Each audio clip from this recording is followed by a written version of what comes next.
Magical thinking in various forms is a cultural universal and an important aspect of religion. Magic is prevalent in all societies, regardless of whether they have organized religion or more general systems of animism or shamanism. Religion and magic became conceptually separated with the development of Western monotheism, where the distinction arose between supernatural events sanctioned by mainstream religious doctrine and mere magic rooted in folk belief or occult speculation. In pre-monotheistic religious traditions, there is no fundamental distinction between religious practice and magic. Tutelary deities concerned with magic are sometimes called hermetic deities or spirit guides.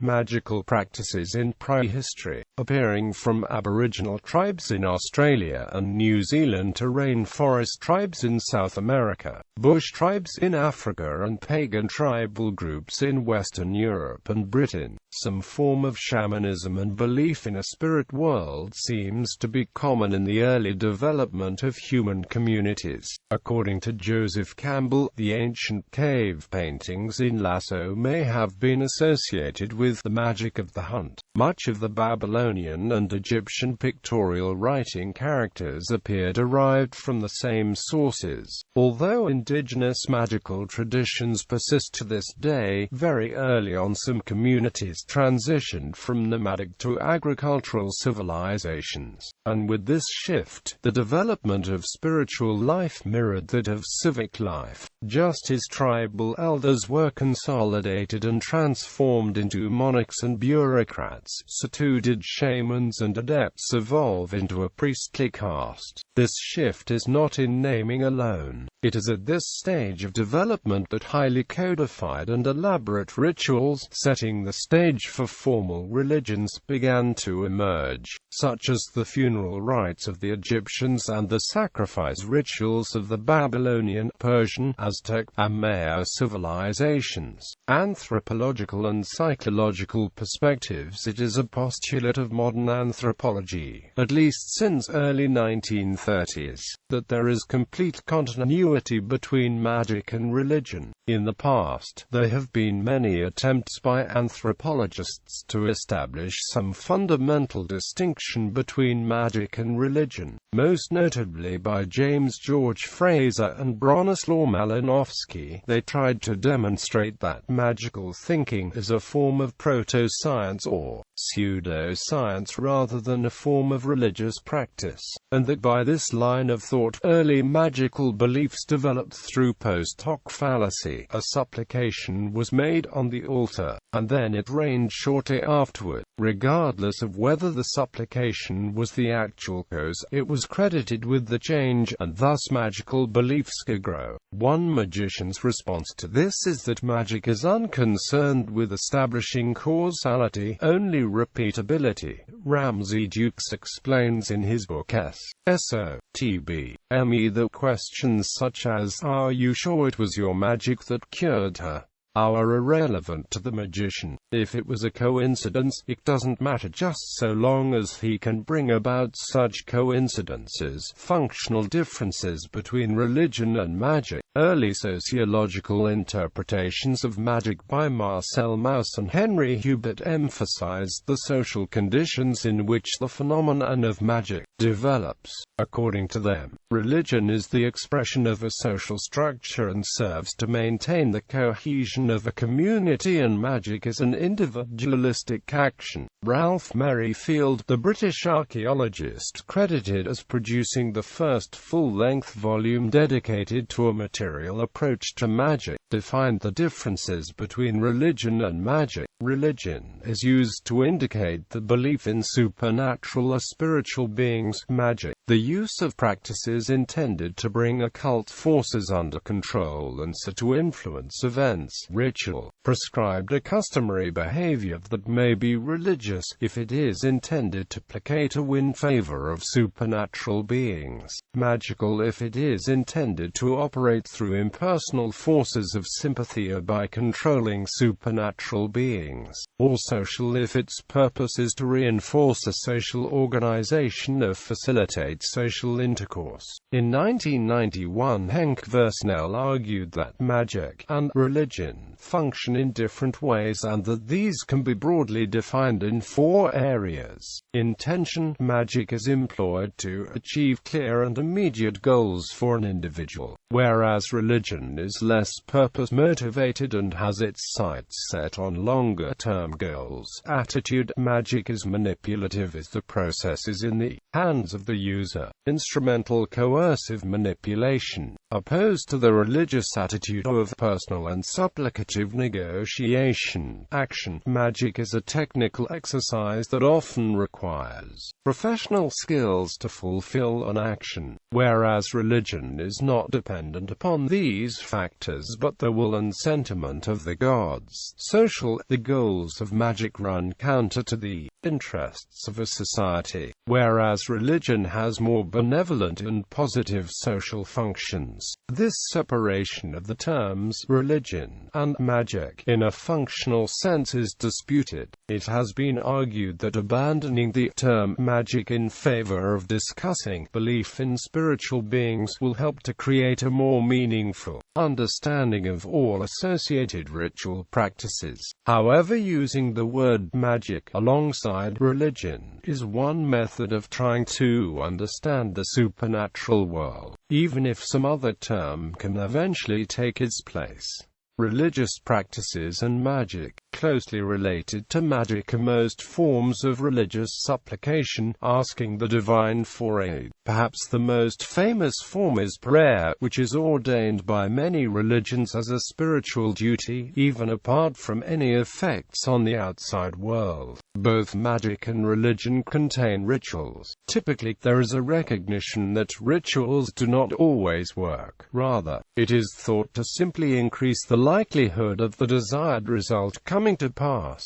While many rituals focus on personal communion with the divine and spiritual purification, others often seek magical, favorable results, such as healing or good luck in battle. Most cultures have had in the past some form of magical tradition that recognizes a shamanistic interconnectedness of spirit. This may have been long ago as a folk tradition that died out with the establishment of a major world religion, such as Judaism, Christianity, Islam or Buddhism, or it may still coexist with that world religion. Likewise, both can be divided by the effects they produce into perception and material changes. That is, whether prayer as some type of spell is used, it can either bring about an actual change or a change in the way the subject feels. The same prayer for something to be cooler could therefore either actually raise the temperature, or simply alter the praying subject and any other target's feeling of the temperature. This is not to say that perception changes are not real, as it could be used in healing to numb the sensation of pain, allowing healing to take place more easily. Names of the gods. There is a long-standing belief in the power of true names. This often descends from the magical belief that knowing of being's true name grants power over it. This is often seen as a requirement in spiritualism. Knowing the identity of a spirit greatly aids in soliciting information from it. If names have power, then knowing the name of a god regarded as supreme in a religion should grant the greatest power of all. This belief is reflected in traditional Wicca, where the names of the goddess and the horned god, the two supreme deities in Wicca, are usually held as a secret to be revealed only to initiates. This belief is also reflected in ancient Judaism, which used the tetragrammaton to refer to God safely in the Tanakh. The same belief is seen in Hinduism, but with different conclusions. Rather, attaining transcendence and the power of God is seen as a good thing. Thus, some Hindus chant the name of the favorite deities as often as possible, the most common being Krishna. Using the names of the god alongside magical pictures of visual literary effects, such as palindromes, are a common feature of the Roman-era Greek magical papyri. Religious artifacts. objects. Some religions believe in transferring holiness to objects and places. This is often seen in even simple things like christening or launching ceremonies for a new boat. Churches and certain religiously minded individuals often consecrate the ground where a building will be constructed. The practice was common during the Middle Ages, where a large market for spiritual relics existed. Fragments of the true cross and bones of saints were often brought back by crusaders from the Holy Land, where they were sold to the peasantry as cure-alls. Most scholarly sources agree that the vast majority of these sales were fraudulent and simply a form of supplementary income for the crusaders. This practice somewhat fell into disrepute during the Reformation. It became associated with idol worship. As a result, this is less seen in Protestantism than Roman Catholicism or Eastern Orthodoxy. Sacrifice, one of the more controversial practices in magic and religion both. This involves a sacrifice to a supernatural being, such as a god, angel, or demon, who is asked to intervene on behalf of the person performing the sacrifice. Sacrifice can take many forms. The most common forms of supplication and sacrifice in pagan and neo-pagan religious practice involves the burning of oils or incense. Other common forms of supplication may include the offering of personal objects to a deity, offering chants, and the offering of drinks and food. Less used is blood sacrifice. In early history, blood sacrifice was common. A goat calf would be sacrificed. Often, divination would be practiced via reading the entrails. Leviticus contains detailed rules for proper blood sacrifice used in early Judaism. Blood sacrifice has been rejected by most neo-pagans. In voodoo, blood ritual, or the giving of one's own blood in ritual practices, is not entirely uncommon. Most strands of modern Judaism believe that with the destruction of the Temple in Jerusalem, there is no place to sacrifice anymore, and thus the need is negated. In Christianity, it is believed that Jesus' final sacrifice renders any further sacrifices unnecessary. Some syncretic blends of Islam and native practices in places such as Indonesia feature sacrifice as an element of worship. The most extreme form of sacrifice, and the one carrying the most negative taboo, is human sacrifice. The Moloch is one famous but disputed example of the practice. The Carthaginians seemingly sacrificed young children when circumstances looked grim, hoping to regain divine favor. Some historians attribute this to one reason for their downfall. Other cultures preferred to sacrifice only their enemies, offering up captured prisoners in supplication. The Druids became one of the two religions banned by the Roman Empire due to the practice of human sacrifice. The book Genesis contains the famous story of the binding of Isaac. Abraham is ordered to sacrifice his son Isaac by God, but it turns out that God was only performing a test, and a ram is sent instead. Afterwards, human sacrifice is condemned. The Quran contains strong condemnations of the Arabian pagans who would sacrifice female babies by leaving them in pots in the desert to die of exposure, saying that such practice surely leads to hell. Magic and Abrahamic religion. Magic and Abrahamic religions have had a somewhat checkered past. The King James Version of the Bible included the famous translation, "Thou shalt not suffer a witch to live," and Saul is rebuked by God for seeking advice from a diviner who could contact spirits. On the other hand, seemingly magical signs are documented in the Bible. For example, both the staff of Pharaoh's sorcerers as well as the staff of Moses and Aaron could be turned into snakes. However, as Scott Nogle points out, the critical difference between the magic of Pharaoh's magicians and the non-magic of Moses is in the means by which the staff becomes a snake. For the Pharaoh's magicians, they employed the secret arts, whereas Moses merely throws down his staff to turn it into a snake. to an ancient Egyptian. The startling difference would have been that Moses neither employed secret arts nor magical words.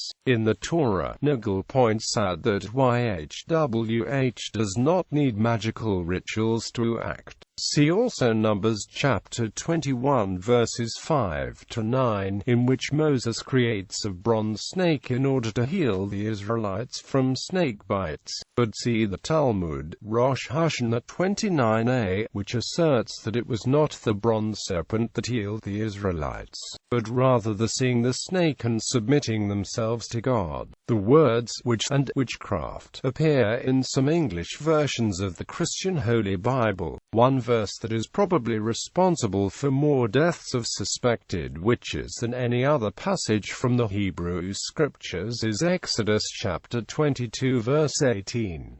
In the King James Version, this reads, "Thou shalt not suffer a witch to live." The precise meaning of the Hebrew word kashaf, here translated as witch and in some other modern versions, sorceress, is uncertain. In the Septuagint it was translated as pharmakeia, meaning pharmacy, and on this basis, Reginald Scott claimed in the 16th century that witch was an incorrect translation and poisoners were intended. His theory still holds some currency, but is not widely accepted, and in Daniel chapter 2 verse 2 Kashaf is listed alongside other magic practitioners who could interpret dreams, magicians, astrologers and Chaldeans. It may be noted that the Hebrew word kashaf is in the masculine, and in modern Hebrew usage kashaf is synonymous with a male sorcerer. The Judeo-Christian abhorrence of witches was not peculiar to them. The pagan Roman Empire and Babylonian Empire developed laws against malevolent witchcraft. The ancient Code of Hammurabi specifically called for death to witches, and also prescribed false accusations of witchcraft. If a man has laid a charge of witchcraft and has not justified it, he upon whom the witchcraft is laid shall go to the holy river. He shall plunge into the holy river, and if the holy river overcome him, he who accused him shall take to himself his house.